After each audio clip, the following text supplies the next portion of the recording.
Assalamualaikum warahmatullahi wabarakatuh. Selamat sore Waalaikumsalam teman-teman. Selamat sore teman-teman semuanya. Perkenalkan kami dari kelompok 4 ingin membahas melakukan presentasi yang di dalam materi tersebut membahas tentang contextual teaching and learning yang disebut dengan singkatan TCL. Sebelum kami melakukan presentasi, saya selaku moderator ingin memperkenalkan kelompok kami. Yang pertama ada Uut Nurfitasari sebagai penjawab pertanyaan, Retno Utami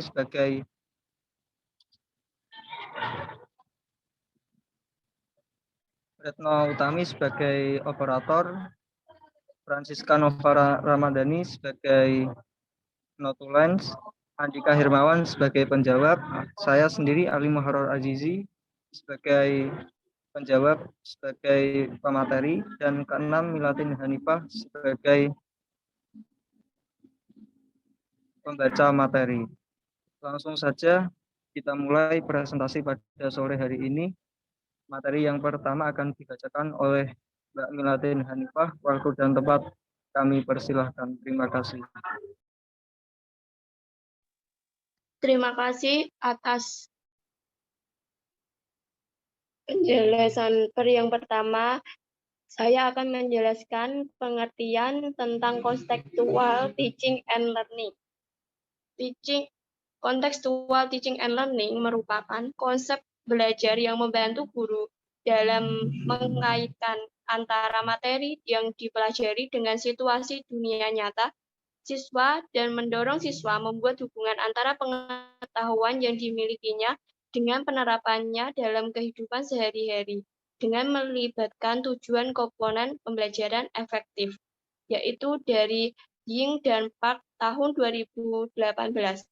Pembelajaran CTL yang dikaitkan dengan konteks kehidupan nyata, baik berkaitan dengan lingkungan pribadi, agama, sosial, ekonomi, maupun kultural. Salah satu mata pelajaran yang berkaitan langsung dengan kehidupan sehari-hari peserta didik yaitu dalam pelajaran pendidikan kewarganegaraan PKN. Selanjutnya, kelebihan contextual teaching and learning. Yang pertama, memberikan kesempatan pada siswa untuk dapat maju terus sesuai dengan potensi yang dimiliki siswa, sehingga siswa terlibat aktif dalam pembelajaran. Nah, terlibat aktifnya, guru memberikan pertanyaan kepada siswa agar siswa diberi kesempatan untuk menjawabnya. Yang kedua, siswa dapat berpikir kritis dan kreatif dalam mengumpulkan data, memahami suatu isu, dan memecahkan masalah, dan guru dapat lebih kreatif dalam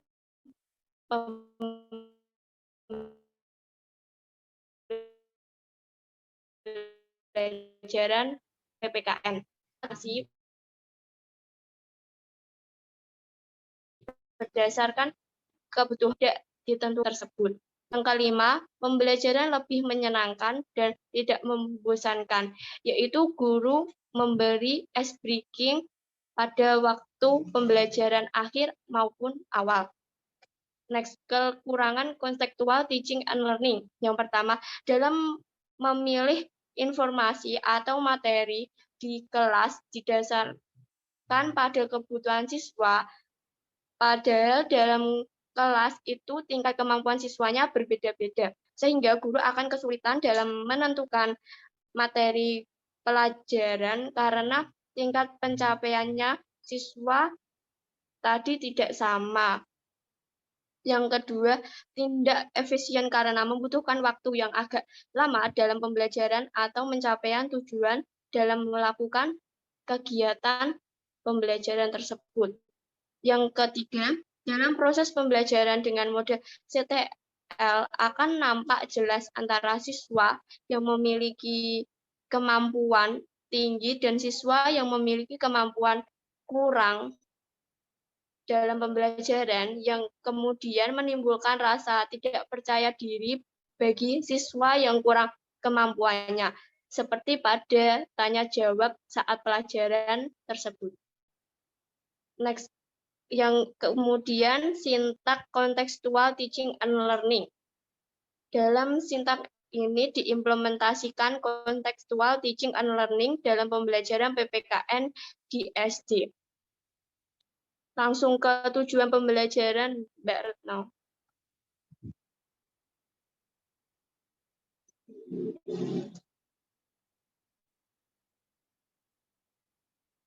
Tujuan pembelajaran yang pertama, melalui kegiatan tanya jawab, siswa dapat menjelaskan pengertian tentang pembelajaran globalisasi dengan maksud yang benar, yaitu dimasukkan ke dalam kognitif atau taksonomi Bloom. Yang kedua, dengan melakukan aktivitas dalam permainan yang berjudul mencari harta karun, siswa dapat menyampaikan 4 ciri-ciri globalisasi secara lugas di dalam taksonomi Bloom. Yang ketiga, melalui diskusi dan tanya jawab tentang pengertian dan ciri-ciri globalisasi dalam pembelajaran PKN, siswa dapat membuat karya tulis deskripsi tentang globalisasi. Selanjutnya, materi ajar mengenal globalisasi dan ciri-ciri globalisasi. Yang kelima, alokasi waktunya 2 kali 35 menit per pelajaran. Yang keenam, metode pembelajaran, yaitu pendekatan CTL berbasis metode permainan. Yang ketujuh, kegiatan pembelajaran. Yang pertama, pendahuluan minimal 10 menit. Kemudian salam, doa, presensi. Kemudian apresiasi kepada siswa dan guru. Yang pertama, siswa menjawab pertanyaan guru tentang materi yang lalu, yaitu pemerintahan tingkat pusat. Yang kedua, siswa diperlibatkan gambar yang berkaitan dengan ciri-ciri pembelajaran globalisasi sebagai umpan menuju materi inti. Yang ketiga, guru memberikan topik berupa fenomena yang terjadi di Indonesia tentang globalisasi. Yang keempat, guru mengarahkan ke tujuan dari pembelajaran PPKN. Yang kelima, guru memberikan braille, yaitu bermain, yaitu kepala, pundak, lutut, kaki. Selanjutnya, inti dari pembelajaran PPKN ini yang pertama, siswa mengungkapkan gagasan tentang pengertian globalisasi, yaitu dalam eksplorasi. Yang kedua, siswa mengungkapkan gagasan tentang makna globalisasi bagi kehidupan sehari-hari, yaitu termasuk eksplorasi. Yang ketiga, siswa diperkenalkan dengan permainan yang berjudul mencari harta karun dan guru menjelaskan prosedur permainan. Masuk ke dalam konfirmasi. Yang keempat, siswa dikelompokkan menjadi 6 kelompok untuk melakukan permainan.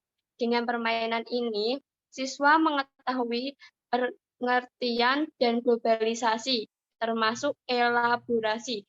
Yang kelima, siswa berdiskusi tentang materi yang diperoleh melalui permainan dengan bersama teman-teman kelompoknya masing-masing, yaitu disebut elaborasi. Yang keenam, perwakilan masing-masing kelompok maju ke depan mulai dari kelompok yang lebih dulu menyelesaikan tugas sebelumnya untuk memaparkan hasil diskusinya tersebut, termasuk elaborasi. Yang ketujuh, guru menjelaskan lebih lanjut tentang materi, yaitu pengertian dan ciri-ciri globalisasi, termasuk konfirmasi. Yang ke-8, guru memberikan tanggapan terhadap hasil permainan yang dilakukan siswa, termasuk konfirmasi. Selanjutnya, penutup, yaitu diberi waktu 15 menit. Guru. Yang pertama, guru bersama siswa menyimpulkan hasil pembelajaran tersebut. Yang kedua, siswa mengerjakan soal evaluasi yang diberikan oleh guru. Yang ketiga, guru mengadakan refleksi pembelajaran dengan memberikan kesan dan pesan atas pembelajaran PPKN tersebut. Yang keempat, guru meminta siswa membuat karangan deskripsi tentang globalisasi. Yang kelima, guru mengakhiri pembelajaran dengan salam. Yang kedua, yaitu penilaian hasil belajar atau disebut evaluasi. Yang pertama, prosedur penilaian. Di dalam prosedur penilaian ada 3, yaitu tes awal, yaitu ada pada apersepsi. Yang kedua, tes proses, ada pada selama KBM dimulai. Yang ketiga, tes akhir, yaitu dalam evaluasi. Yang B, jenis penilaian ada 2. Penilaian dalam proses, yaitu lembar pengamatan aktivitas, dan penilaian produk. Yang kedua, penilaian hasil adalah tes tertulis pada pelajaran PKN.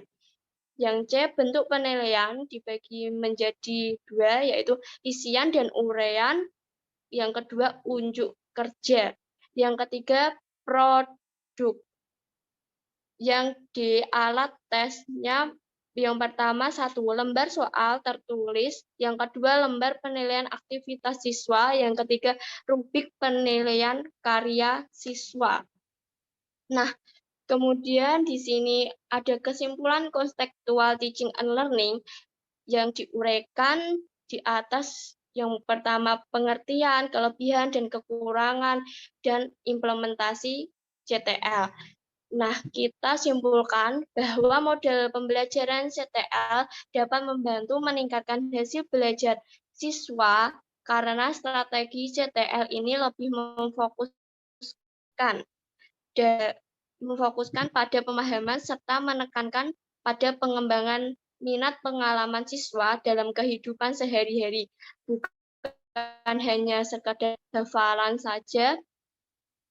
Dan sehingga dengan strategi CTL ini siswa diharapkan dapat berpikir kritis dan terampil dalam memproses pengetahuan dan pembelajaran agar dapat menemukan dan menciptakan sesuatu yang bermanfaat bagi dirinya sendiri dan orang lain. Sehingga pembelajaran dengan menggunakan strategi CTL ini, pembelajaran akan lebih produktif dan bermakna untuk siswa maupun orang lain. Sekian dari penjelasan materi CTL ini. Selanjutnya saya serahkan kepada moderator Mas Azizi. Kepada beliau kami persilahkan. Baik, itu tadi hasil presentasi dari kelompok kami, dan kelompok kami akan membuka 3 sesi pertanyaan. Bagi teman-teman yang ingin bertanya bisa secara langsung atau di kolom komentar. Izin bertanya, Mas. Saya Farah Lita Windayani, NIM 078. Pertanyaannya, mengapa pendekatan CTL sangat penting untuk diterapkan dalam pembelajaran? Terima kasih.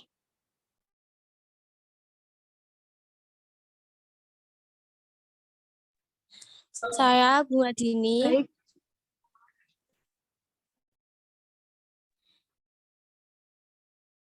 Saya Bunga Dini izin bertanya, hambatan apa saja yang dialami seorang guru dalam penerapan pendekatan CTL? Terima kasih.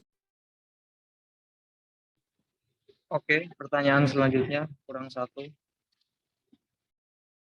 Baik, saya akan menjawab pertanyaan dari Mbak Farah Lalita. Pembelajaran kontekstual membantu siswa mengembangkan kemampuan berpikir tahap tinggi, berpikir kritis dan berpikir kreatif. Berpikir kritis adalah suatu kecakapan nalar secara teratur, kecakapan sistematis dalam menilai, memecahkan masalah, menarik keputusan, memberi keyakinan, menganalisis asumsi, dan pencarian ilmiah. Bagaimana Mbak Farah? Bisa, Mbak. Terima kasih. Selanjutnya saya akan menjawab pertanyaan dari Mbak Hidayah. Adapun faktor-faktor pendukung dalam penerapan model pembelajaran CTL yaitu adanya antusias yang tinggi ketika model pembelajaran diterapkan, penggunaan media yang cukup yang sudah disiapkan oleh lembaga dengan fasilitas yang nyaman, yang dilengkapi dengan media di dalam kelas, di samping ruang tersendiri atau tersendiri. Bagaimana Mbak Nur Hidayah, apakah sudah paham? Baik, Mbak. Terima kasih. Sama-sama.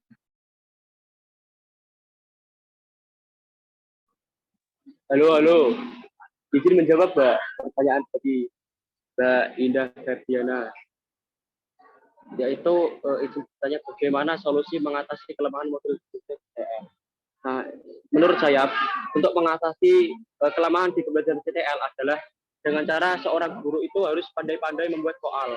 Karena kita tahu bahwa secara yang kita ketahui yaitu menurut teori Bloom, yaitu teori kemampuan kognitif siswa itu guru bisa membuat soal sesuai tingkat kognitifnya. Semisal siswa nggak paham, ya udah dikasih yang level hot aja, yang low, yang LOT itu Mbak, yang low order thinking. Kalau kita sudah paham, ya guru tinggal kita untuk memberikan soal yang hot atau high thinking or thinking. Jadi misal belum paham, jadi akan memberikan pemikiran yang lebih terbuka kepada para siswa, sehingga pemikiran kritis bisa terjadi pada siswa. Gimana Mbak Ida? Ya, Mas, bisa diterima. Terima kasih.